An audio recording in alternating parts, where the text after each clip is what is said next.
Felicity, how are you? Hey, I'm good. How are you? I'm doing well. Thank you for presenting today, for covering for Stephanie while she's in her Mm-hmm. Barrington tour. Yes, no problem. I'm excited. Me too. I got like a little bit of it at the local food conference, but I'm excited to learn more. Yeah. Are you in a new location or like it looks like a different like office or something?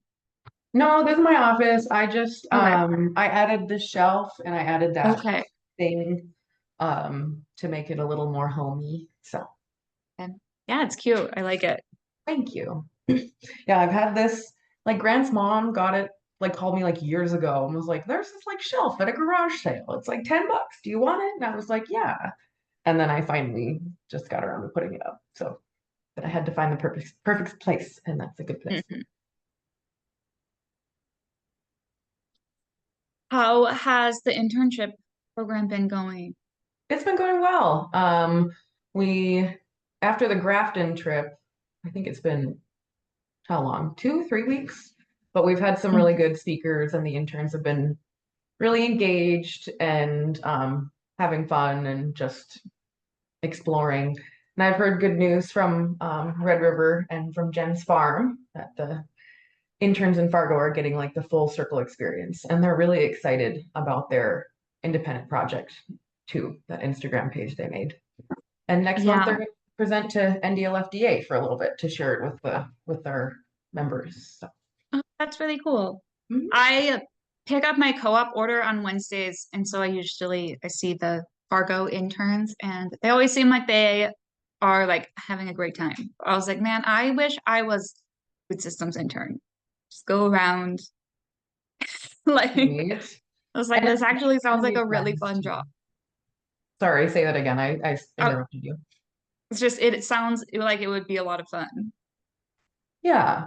And they kind of get to guide it too. So it's like we're figuring out, they're kind of like our guinea pigs, the Mm. experimental ones. But yeah, and they're like friends and they're collaborating. So that adds to the experience and helps build Mm. community too.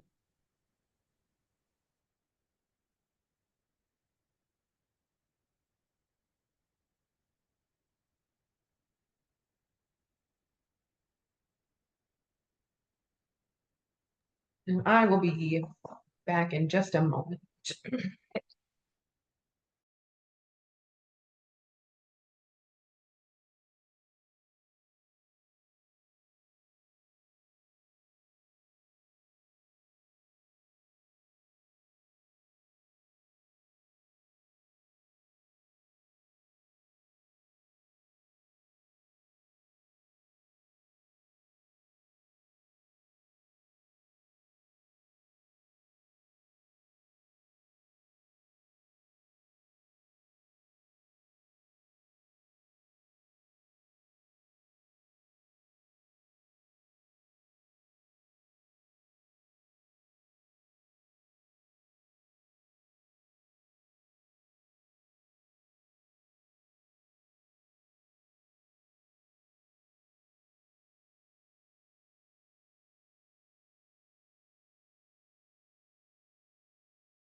Hey, Quinn,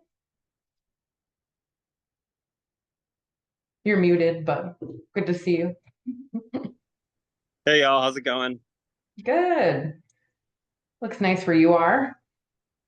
Yeah, I'm in the greenhouse, just checking on things, just getting Fun. watering wrapped up for the day. Finally, I love that. Summer work, right? Never ends. yeah, I was actually in Bismarck yesterday doing some farm tours, and so that was a nice little break and great opportunity to kind of see other people's operations in the height of the season. Yeah, where did you go? Forager Farms. Then I went over to Apple Creek Acres, which is Lucas, I think is the name, right? Yep, yeah. And then I got a chance to go to Glimpse of the Prairie. We got to eat dinner out there and then kind of tour her garden and kind of see their whole farming thing. That was really cool. Very nice. Yeah, she just built that commercial kitchen last year. Um, Yeah, it's pretty insane like how much she's got in there, and she kind of told us like roughly what she'd spent on it and got most of it used. And it makes me think I could probably set something like that up, but the building alone is pretty fancy too. we'll have Kara write a how-to. Yeah. Have Yeah, either of we you been had- to any of those places? Well, we had a senior center event out to Kara's farm a couple weeks ago, and then it got rained out. So I was like, "Oh, I might be able to make it," but then I wasn't able to go out there. But I saw the pictures, and it looked like people had fun. But I've been to Forager a few times, but and I know Lucas. I worked with him for Farm to School, but I haven't been to either his or Kara's farms before. Gotcha. And either there's been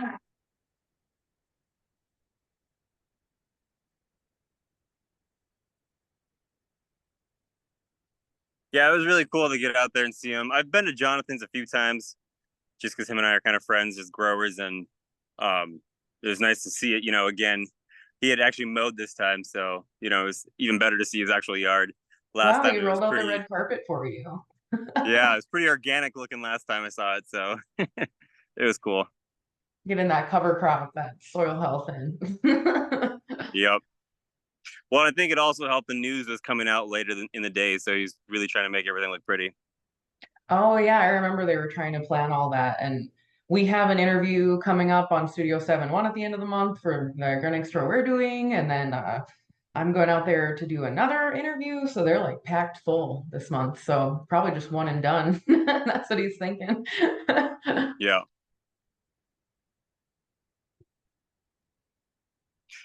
someone rang the doorbell like literally as I unmuted, and my dog was not having it. But I got package, so go build a shelf after this meeting. Nice. Very nice. But I've never been out to Forager Farm. There's been multiple times that I had planned to, and then something came up and it got moved around. So I've never been, but it's on my list. Are you going to come out August 12th for the farms tour? I'm thinking about it. I've been to Menoken Farm so many times that I'm Right. like, do I need to drive out to Bismarck? But I do want to see Forager Farm, so we'll see if I can maybe like get it to align with something else while I'm there. Yeah, I'm sure you could just come to the second half and just meet us out at Mhm. Forager. Hey Dawn, how are you? Hey, thank you. Good, how are you? I'm sorry I'm running a little bit behind. My last meeting went almost a half an hour long. Oh, you're good. You're a minute early, technically. This is just a social time. Well, still, to me it's late.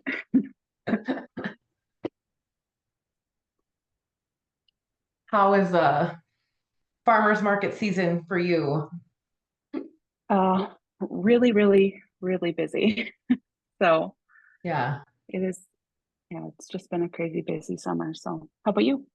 it's been very busy as well. It's been just exploding. A lot of vendors, a lot of patrons, a lot of like community groups and performers. It's just been going really, really well. We had our kids market this last weekend. So we're doing Oh. 2 now. We usually do one in August and then we added another one in July because we just have so many kids who want to join and it's really hard to say like, no, we can't Yeah. like let you in because of, space and stuff. So it was it was great. And I found some really cool artwork from one of the kids there. I'm really happy I grabbed. So That's great. Yeah, we just had Japan Fest at our market last weekend. So we actually have a secondary group who kind of puts this all together, and then we just kind of hold it jointly. But they did a lot of cool things, like a lot of demonstrations, kimono demonstrations. They brought a professional drumming group down from Winnipeg. So it was a really cool Saturday, that's for sure. It was really packed. it really, really hot where you are? Is that what you said, or did I mishear you? No, yeah, it was super hot, but we were packed at the market last weekend. There's so many people. I suppose, like with this market, we're on Yeah, a street, we can just kind of spread out and go into the park. But with Grand Forks, you're kind of like sardines there. I like the cozy downtown feel, but yeah, I suppose there's a after a while, it gets kind of claustrophobic. right. Well, and we have started commandeering the street, so it That's good. That's good. yeah. Um, I suppose it is just after 2 o'clock. Um, we should probably get started. Um, we'll go around and introduce ourselves, name and where you're from and your organization. And I don't think I thought of a really great question for today, but I think let's go with what your favorite outdoor activity is. I'll start. My name's Dawn Rognrud. I'm with Town Square Farmers Market here in Grand Forks. And one of my favorite outdoor activities would be hiking. So I'm up by Cavalier. From up by Cavalier, so right near the Walhalla Hills. So that's one of my favorite things to do. And let's just popcorn. So I'm gonna pass it off to you, Jenna. I would say my favorite outdoor activity,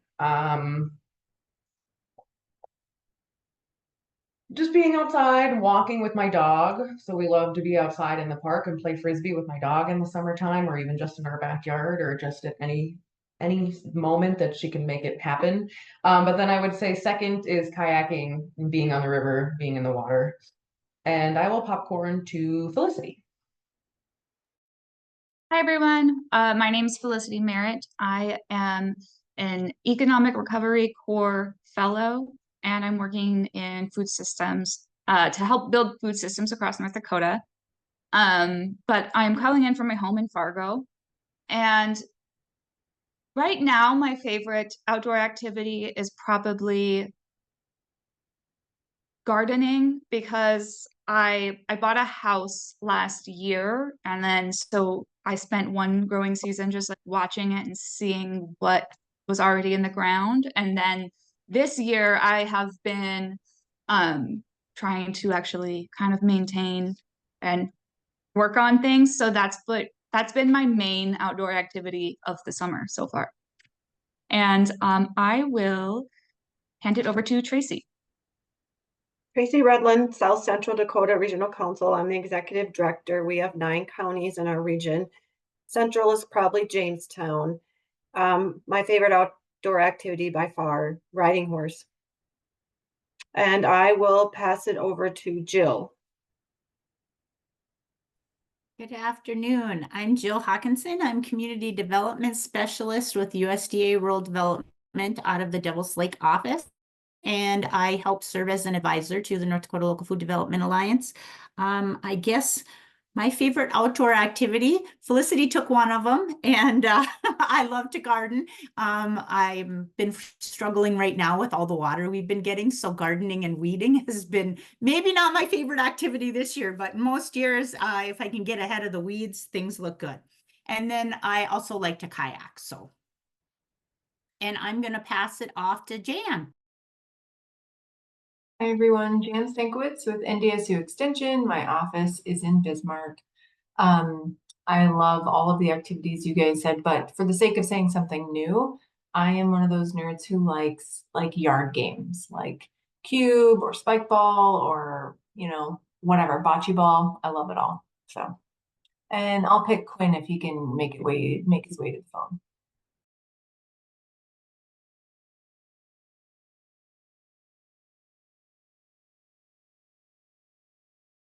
Quinn, do you want to go for intro? Are you able?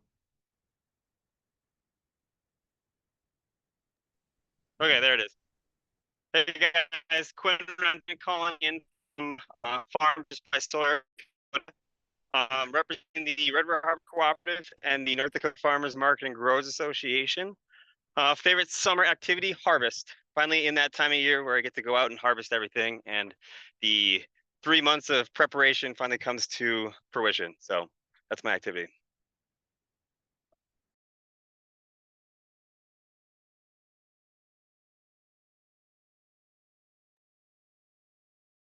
Let's see, is that everybody? I'm not sure if Laura went. Yeah, I think Laura.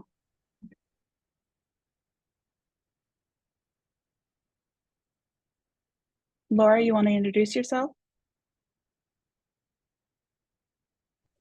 Trying to unmute myself. Sorry about that. There we go. Yeah, this is Laura Weber. I'm out of the Roosevelt Custer Regional Council office and the part of the Regional Food Business Centers. So, and my favorite activity is like camping because it covers most of everything else. The kayaking, the water, the yard games. So we love camping in our family.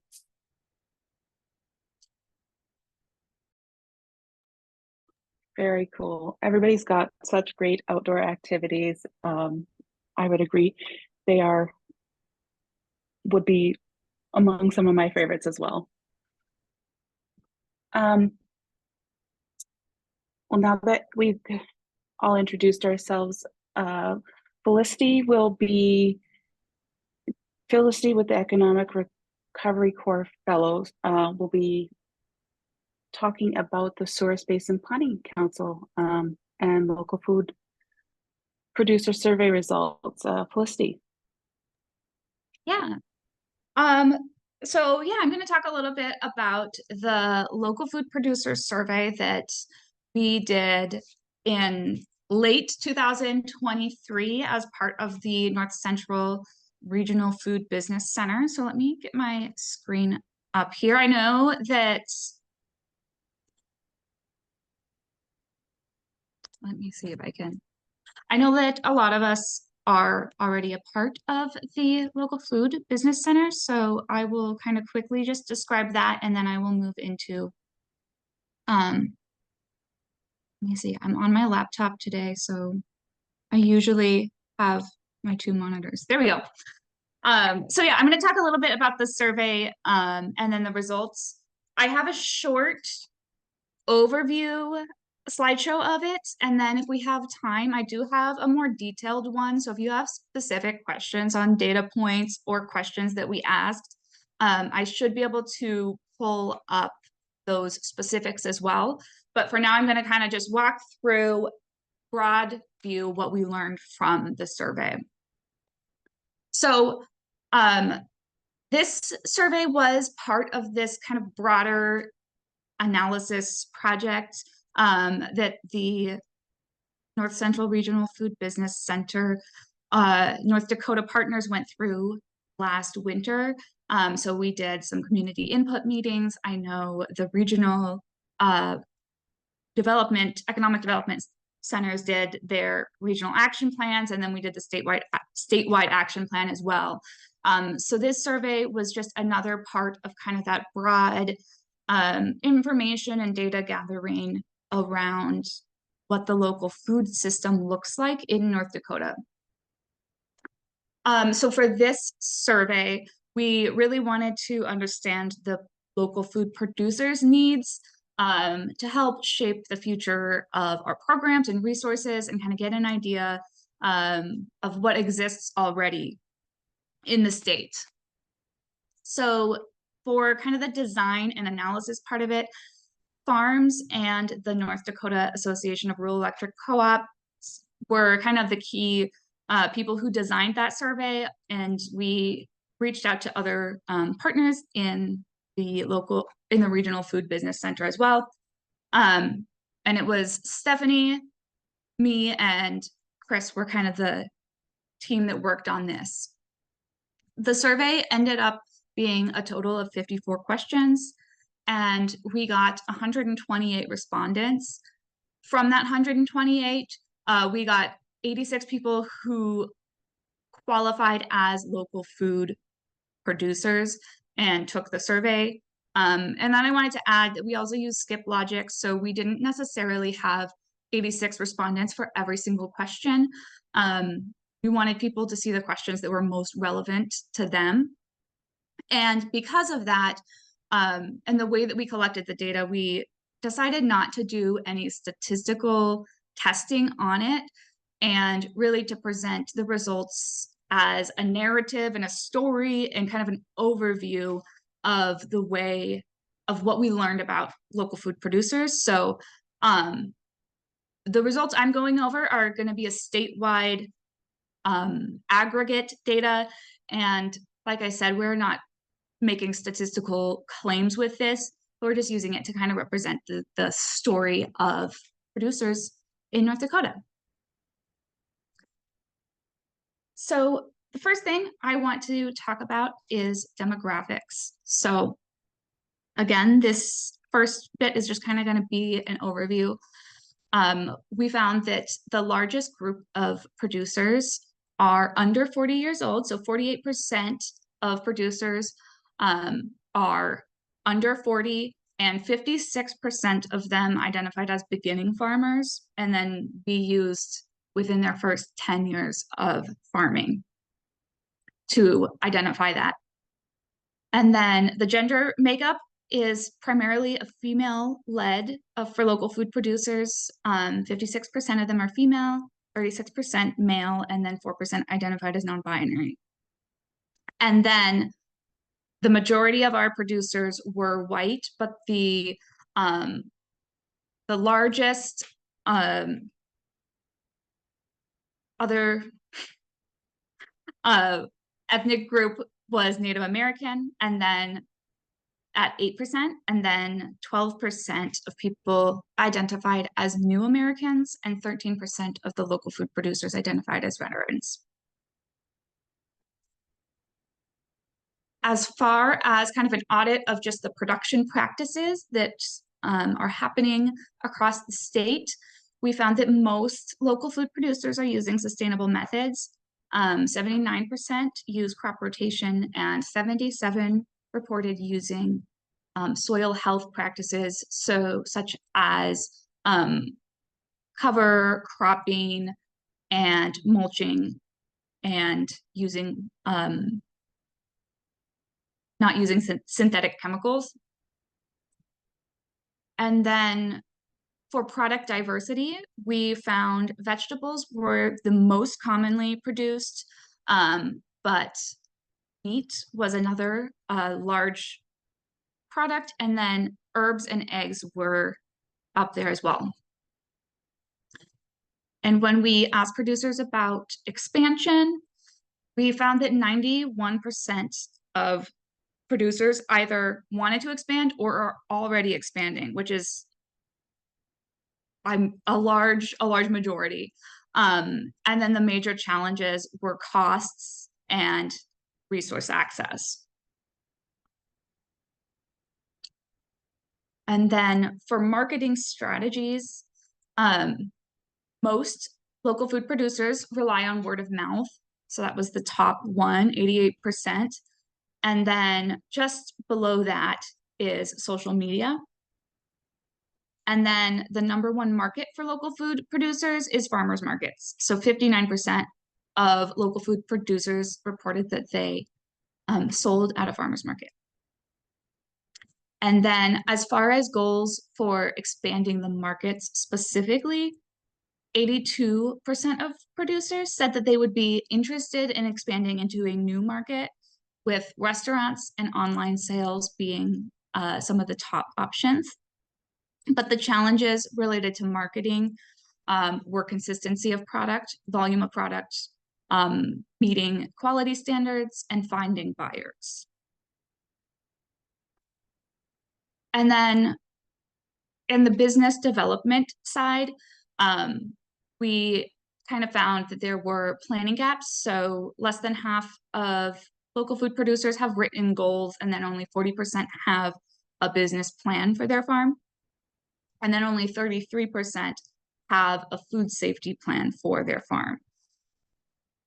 And then in financial management, we saw a need for budgeting, record keeping, and cash flow analysis. And so those were things that producers were struggling with on the financial management side of their business. So kind of wrapping up just the broad overview of this section. Production in North Dakota, where we see a lot of sustainable practice and we see diverse products. There's a strong interest in market expansion, although right now we're kind of relying on word to mouth and farmers markets as those key markets. And then for business development, we do see a need for some of those business planning and financial management support for farm businesses. And then just kind of in summary, local food producers are ambitious. We see a large desire to expand, but definitely some gaps that they face. So I'm going to open it for questions here. And then I have a second presentation as well with kind of some charts, graphs, and numbers, but I don't have time to go through everything. So I figured I would go through what people have interest in learning more about.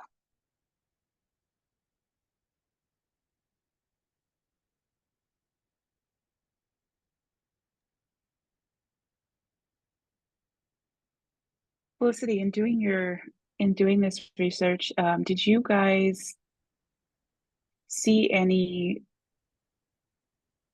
places regionally where these were bigger priorities, I guess, or did you guys collect the data just as a whole and not look region by region? Yeah, so we asked people to identify the county that they were in, and that's as specific as we got, just because we wanted people to feel comfortable sharing all this information with us. I haven't gone through region by region to sort it out, but we do have that information. So if you are looking for information on local food producers from a specific area, you can let me know, and I can send you all of that, you know, from the counties in your region.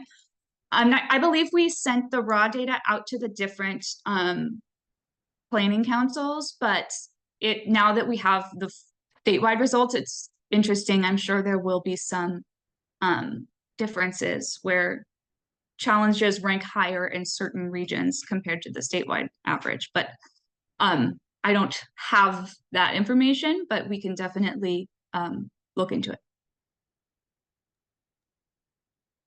Thanks. And just one other question. Were there any regions in the state where you just you guys just weren't able to collect the data or enough data? You know, was there gaps in that? Yeah, let me share my screen again, because I do have some in this presentation. I had some information about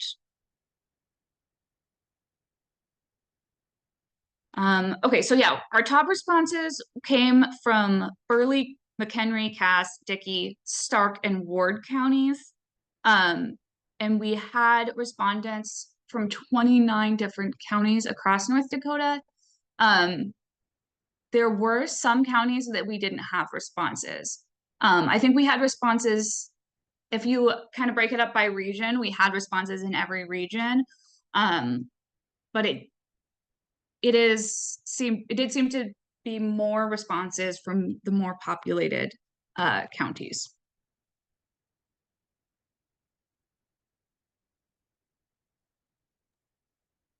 Felicity, I was wondering, and I suppose maybe should know this with being on the regional food business center, but are there plans to like retest after a couple years of us working on these initiatives and this action plan, or to resurvey, I should ask? Yeah, so the plan is to do an annual survey that is like a scaled down version. So we wouldn't necessarily be doing this 50 question survey every year, but kind of take some of those key questions and check up on those annually. And I don't know if there is a plan, in 5 years or 3 years to do another large survey or not, but definitely some of those, at least doing a smaller follow-up survey.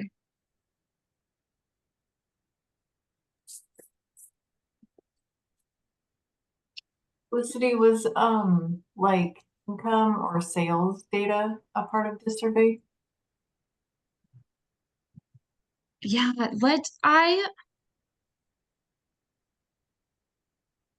I don't know if I have. We did ask, again, we kept it pretty vague, so we didn't ask for exact numbers, but I know we asked about farm income somewhere. Okay. Let me have like many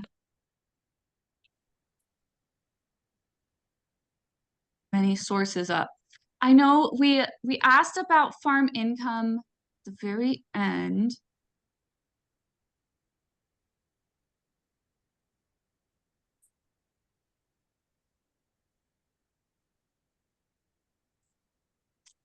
Okay, I will let you know the specifics.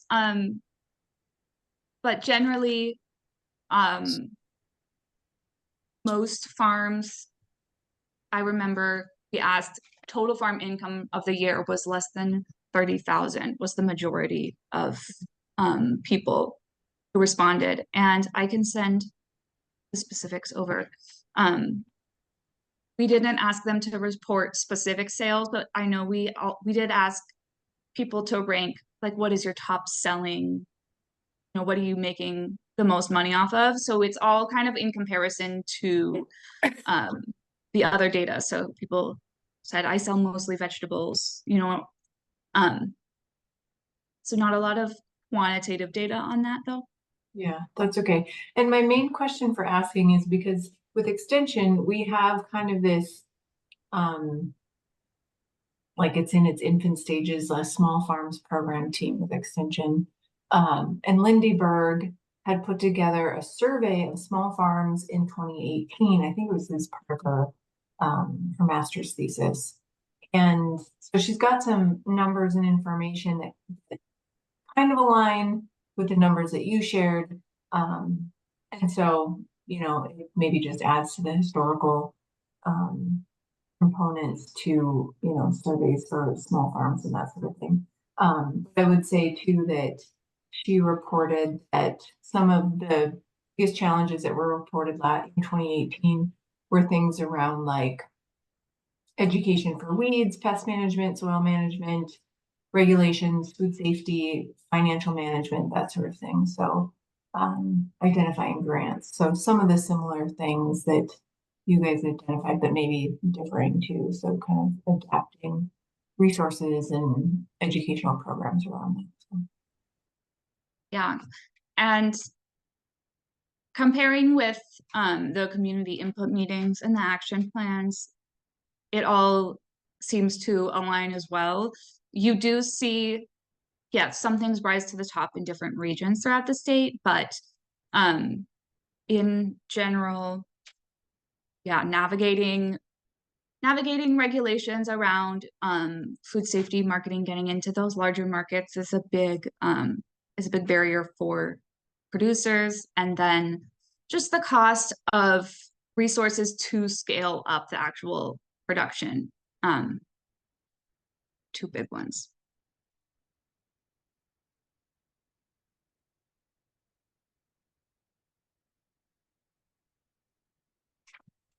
How did you collect your survey responses? Like, how did you share it out to get your respondents to fill it out? Yeah, so we designed the survey in SurveyMonkey, and it was an online only application, and it was open for about a month, and it was a combination of emailing people, social media, and we had a couple incentives. So when you filled out the survey, you could get a chance to win. Like I think it was a $50 Visa gift card. But we mostly relied on those emails, and we tried to do this in kind of the off season for local food producers so that they would have the time, you know, to sit down at the computer and fill it out.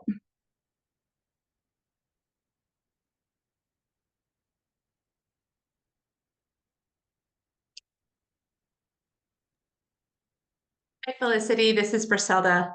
Kind of going along with Jan's comment about previous surveys and how like it's good to hear, especially on the technical assistance side, and for us entities that are relatively new to local foods or supporting local foods in under an economic development lens. It's nice to hear that there's additional information out there that's kind of complementing or affirming the results that this survey produced. What else, I'm curious, and this isn't just for you, Felicity, but for the group who has deeper connections, has been involved in this work for a longer period of time. What other information is needed, whether it's on the local producer side, but on the consumer demand side? I know, Quinn, I may be mistaken by this, but I believe at one of the regional meetings you had stressed the importance of having information on the consumer side, like what are the trends and what are consumers wanting, that would be helpful to make decisions on the business side of what. Yep, he's giving me the thumbs up.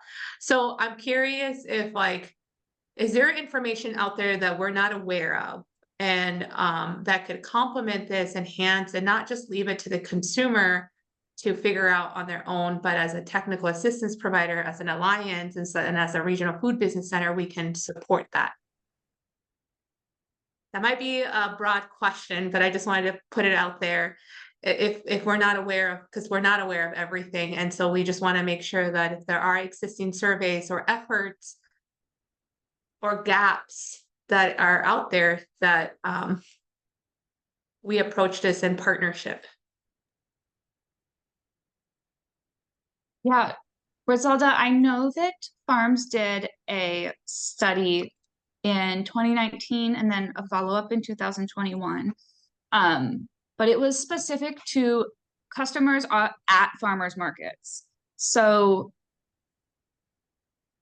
the participants were people, you know, already actively at a farmer's market, and we did ask some questions around what are you looking for, how much are you willing to spend.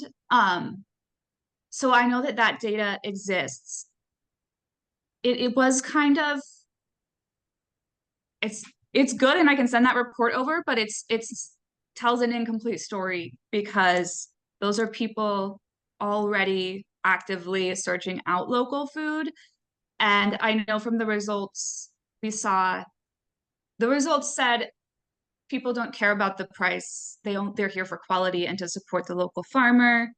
And that is the people who are currently at farmers markets in North Dakota. That's not necessarily representative of people who want to buy local food. So having a broad study that's a little further reaching on the consumer side, I think would be super, super helpful.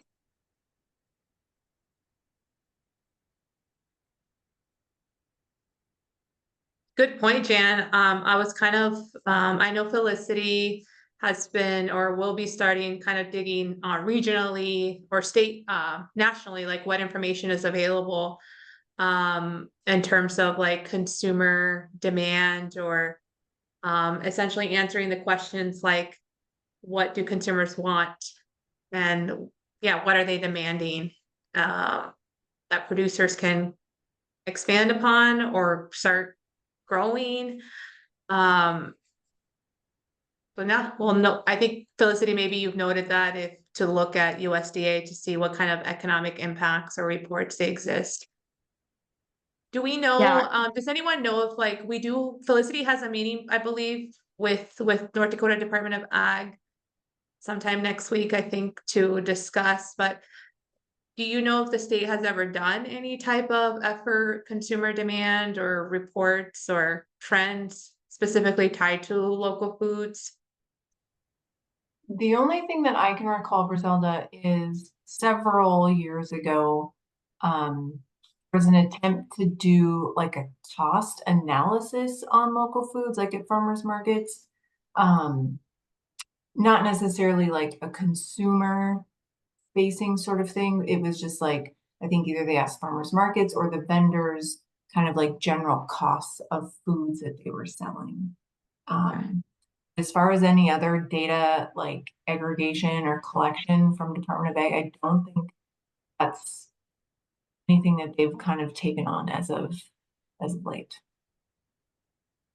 Yeah. I can speak a little bit to USDA. I think AMS is probably the only one that does a really good job of reaching out to the local food movement, maybe end of things, because I don't think USDA like NRCS and FSA have a real good handle on, because a lot of the smaller producers aren't really signed up for the disaster programs or those different Right. things. But I know they're starting to try to gather more data on that. I was going to share that Red River Regional Council, I know the Pembina County JDA and Nelson County JDA have a survey that they put out for all food shoppers. That's just on, they have it on the JDA web pages, and then I know they posted it to the Women's Network of Nelson County, and that's just in there. There's several questions on local foods, so it's kind of something that's just being marketed out. By no means probably reaches everyone, but they are trying to look at what local, at least rural, the real rural areas of our part of the region are trying to pull up. And I can throw that in the chat so you guys can see. And I mean, if you're not from Nelson or Pembina, you maybe don't want to fill the survey out, but at least you can see some of the questions, because they're trying to get to the grocers to see, the people who are going to the local grocery store. Well, where are you buying your groceries? Would you go to a farmer's market? Are you interested in local foods? That type of thing. So I'll throw that in the chat, but Dawn could probably share it with you guys too. I did also want to just mention that here in Grand Forks, we do have a couple of surveys going on, and the one I don't know if would completely fit this, but we will have a food skills survey covering a little bit of local foods as well, going out sometime, I believe at the end of August. And then as part of our feasibility study for our food hub, we're looking at doing that customer facing, what are you looking for, extending out past the farmers market. So we're looking to collect some of that data within Grand Forks and probably Grand Forks County. Dawn, if you don't mind me asking, is that being head by like a coalition, or are you working with a consultant, or is the city doing it, or? No. So the food skills survey is part of Blue Zones. So it's Blue Zones and the organizations supporting it, which is the Farmers Market, Live Well Grand Cities, and a few others. Grand Forks Public Health and Altru. And then as far as the food hub, food hall, that is also a coalition between Blue Zones Project and our farmers market right now, and that's in the very, very early stages.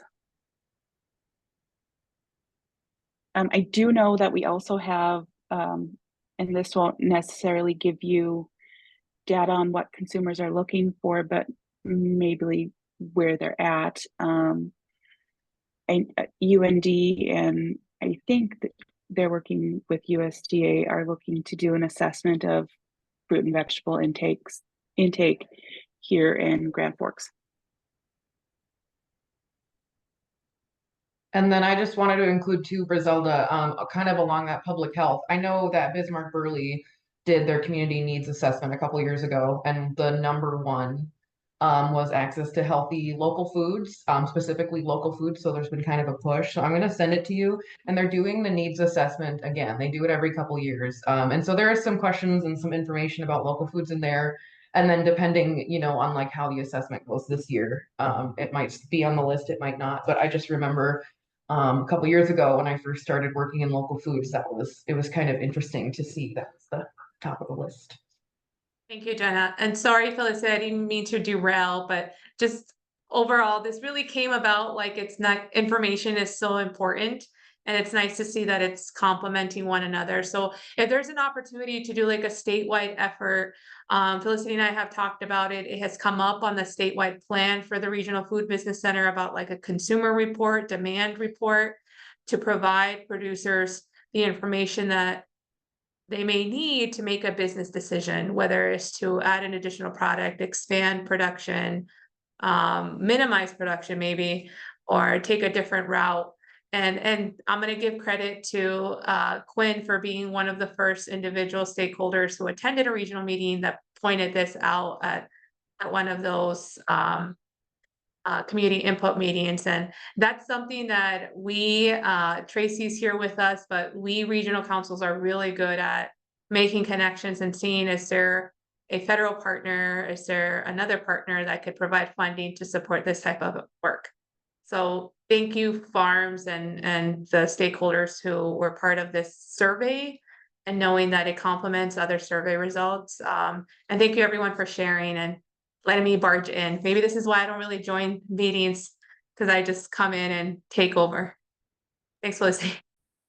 No, that absolutely is I think a need that came out of doing the local food producer survey, is that we have a background idea now, and it does seem to be supporting other results from the local food producer side, but especially if we want to build food systems past that direct to consumer farmers market model, I think having information on the consumer side will be super helpful. Almost like an assurance around like these aggregation centers, like, is there actually the demand? Is this something we want to invest in? So I think that's really like the next step for gathering information around local food.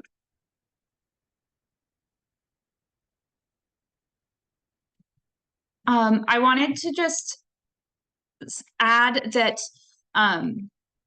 I have the local food report that I believe Stephanie emailed out, and then my presentation as well, and I will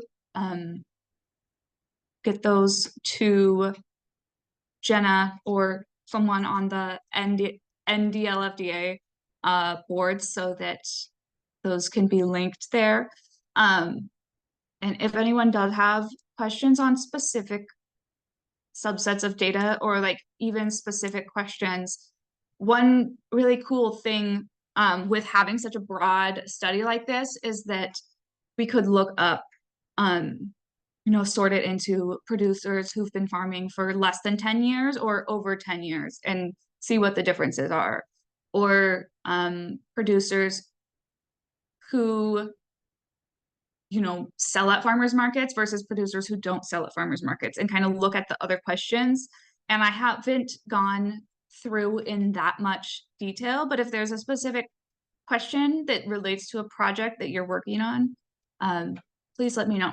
Happy to share any of this information.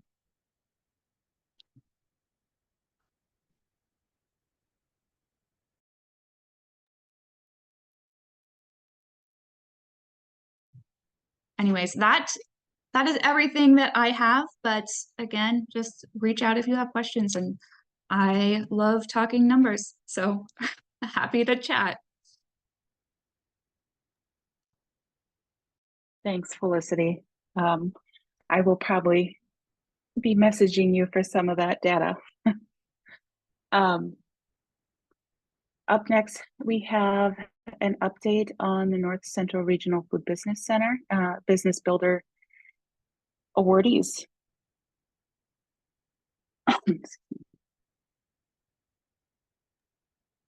I can cover this update.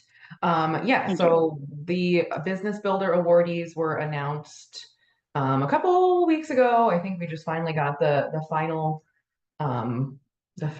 list, and so I've listed them here. It's the Hazelton Development Corporation, and I apologize if I'm saying any of these wrong, but the Cramlick DD Meats, Red River Harvest Cooperative, so congrats, Quinn, Square One LLC, and the Pasture North Dakota LLC. And I know the Pasture North Dakota has sheep and myotonic goats. Square One is like a shared collective kind of kitchen space, Red River Harvest Cooperative. They're the Farmers Producer Cooperative out of Fargo. Cramlick DD Meats is a processor. And my apologies, I actually don't know what Hazelton Development Corporation it does specifically. Felicity, do you know at all? I also am not sure what this exact project is. And I remember that they were gonna send out kind of some of the summaries of the applications. Do we know if that ever happened? I haven't seen one, so maybe that's still on the horizon, because I know that they were planning on sending out summaries to the people who weren't selected mid to late July. So that's probably all going to come out at the same time, I would imagine, or around the same time. Okay. Yes, because Hey, Go hey ahead. guys, this is Ellen. I think the Hazelton development thing is their local grocery store, and they probably do other stuff in Hazelton, but they're the ones that run their local grocery store, which is great. Yeah, that's really cool.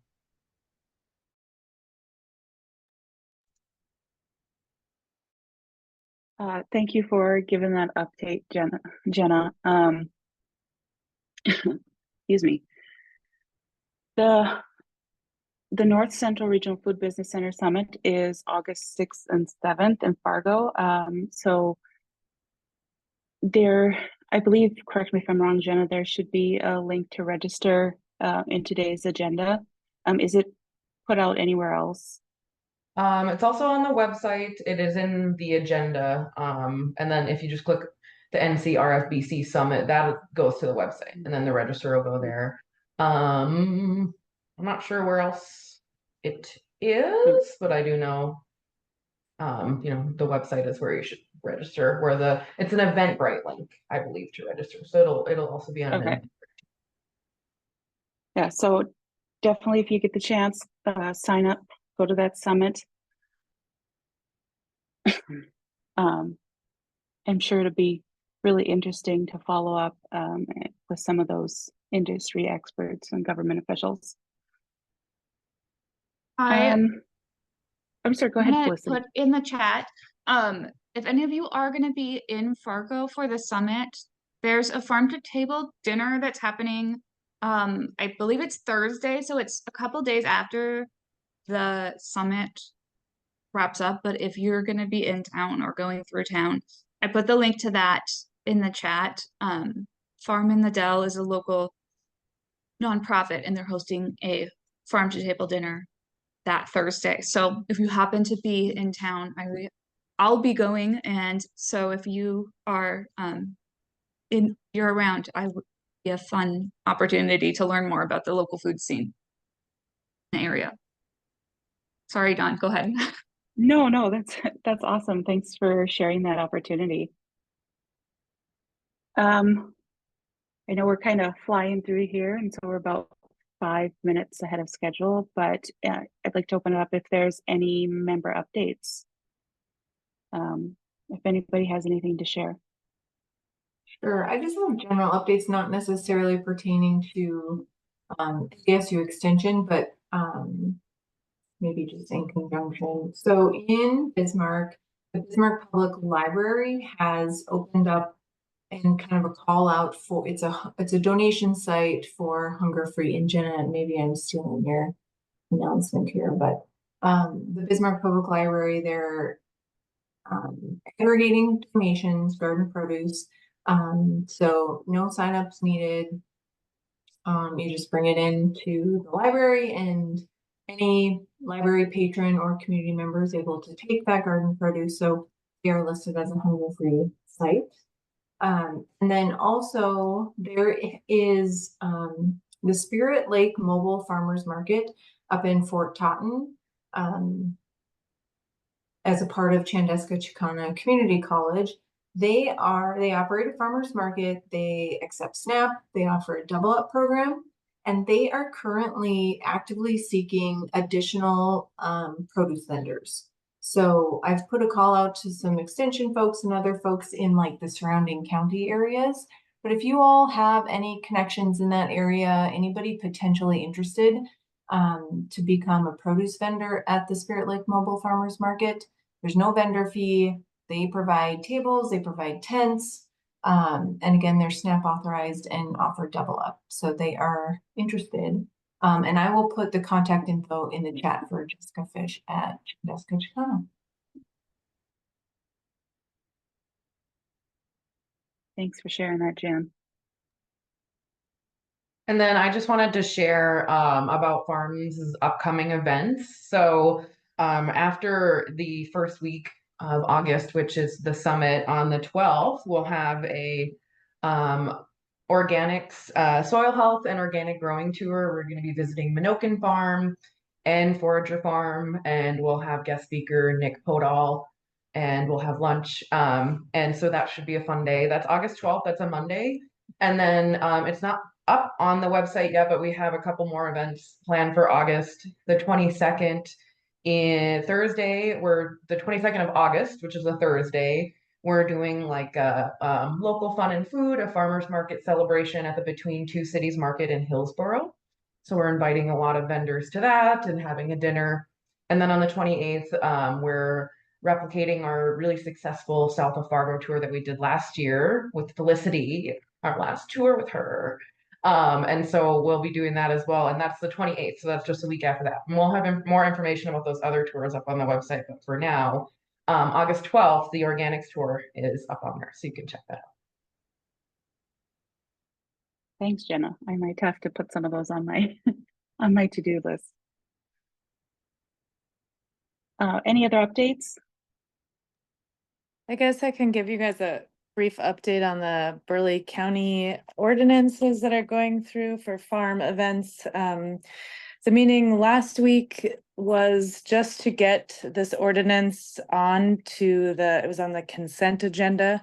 So they approved the ordinance to be opened for a public hearing, which will be the next meeting. So I think that will happen in August. I will be out of the country, so won't be able to attend, but I plan to write a letter beforehand. And the last iteration of the ordinance basically took out the tier 3, which reads as any agricultural related use that combines agricultural production with commercial recreation. So, I mean, these are all open to people's interpretation, but it says such uses include but are not limited to education related events and tours, celebrations, ceremonies, weddings, receptions, corporate functions. So there's like, I don't know, it's annoying. It's a big ball of wax, but basically if you want to have a wedding on your farm, that's not allowed, wouldn't be allowed in Burleigh County. They did keep tier 2. So if you want to have up to 75 people on your farm, you can, as long as you get a permit and go through the process, which they have a lot of requirements. Those requirements that were labeled on the one I sent you guys haven't changed. So, you may have to submit a site plan, you may have to have a drainage plan, you have to pay a fee. There's a bunch of different things. It has to be 100 feet setback. Your land has to be 40 acres or more.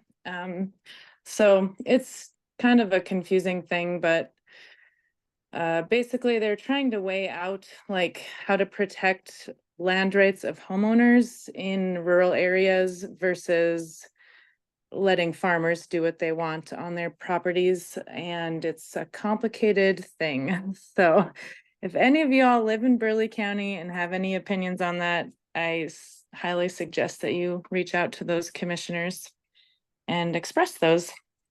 So any questions on that? I know some people have been asking me things and I haven't had time to respond, so. Ellen, I have a question on Minokan Farms, I think is right there in Burleigh County, right? Have you gotten any support from them? Because I would think that that would impact them if it's 75 people that can go to they have some huge events. Definitely. Yeah, so I don't know if this ordinance is what triggered them, that Minokan Farm, to do this, but they requested that their zoning be changed from agricultural to what is it called? It's like public use or something. I think so. And so that's going to be, I actually don't know if they voted on that last meeting. I think to they approve voted to that. I think they voted to move that to a public hearing too. Yeah, I think so. And I do know there's a couple of their neighbors that they testified that day and they were worried about traffic and things like that. They're a not-for-profit organization and that's been faring better through this process. It seems when there's like a individual farm or farmer that's going to be making excess money off their land, that's when people are getting kind of mad. And they're saying like, well, it's commercialization of the property. And so I don't know. So I think that they'll do okay, Minokan. Another thing that's come up a lot is the pumpkin patch, because that sees like literally thousands and thousands of people on a Saturday, like 50,000 people on a Saturday sometimes. So they have a PUD, which is basically like a separate zoning. You have to go through a process to basically it's like I don't know how to explain it exactly. You have basically a plan for that land and you apply for the zoning based on the use. And then once they grant that, you can't use it for any other things unless you go back through that process. So that's how the pumpkin patch gets around it. And they're actually in this weird zone between the county and the city. So they're not technically controlled by the county. But yeah. Yeah, and that's kind of what it sounded like, Ellen, is that if this ordinance goes through, then it sounds like there might be like more of these PUDs that folks will have to apply for and then, wait for determination, right, from the commission. Yeah, the PUD, it's a process basically, and that also is a public hearing. So it basically allows all of your neighbors within, I think it's like 2 miles normally radius, to say yay or nay, and then it depends on how many people are not in support of whatever you want to do on your farm will sway the commission one way or the other. And then the other part that just like kind of makes it a little bit, it's a little discriminatory for like small events and small farms, because there's fees attached to this ordinance. And then part of it is that they may have to maintain the road up to their farm. So they asked another farm to like pave the land. And they actually, one of the neighbors requested that Minokan Farm pave the road up to their driveway, which for a small farm, that's like totally not feasible. You could never afford that. I know the pumpkin patch, they pay for dust control for like I think it's a half mile of stretch between the paved road and their driveway.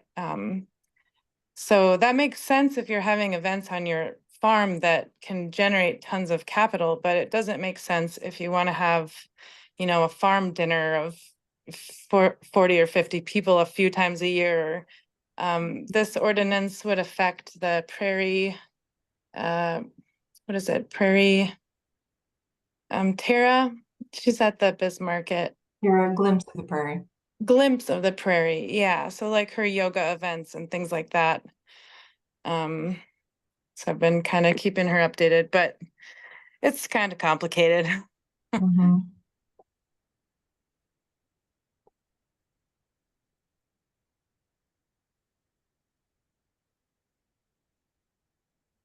All right. Thanks for sharing that. If anybody in Burleigh County is able to weigh in, that would be great. If there's no other updates, we do Dawn, have sorry. Yep. Sorry, John. The only other thing with the Regional Food Business Center, the Business Builder Awards, that's from what we know, it's going to reopen. I know we can't start thinking about 2025, but we are March of 2025. So if there are projects out there, whether they're looking at reapplying after they get feedback or new projects, maybe new businesses that will be ready this round to apply, that just to keep that date in mind, it will reopen again in March 2025. Thank you for keeping that on our radar, Priscilla. Yeah, I know it seems like a long ways away, but the way the beginning of this year has flown by, that March deadline will be on us very fast. For anybody who's interested, we have applications for the North Dakota North Dakota Local Food Development Alliance board. So if you're interested, please fill one out. Our next upcoming meeting is August 20th.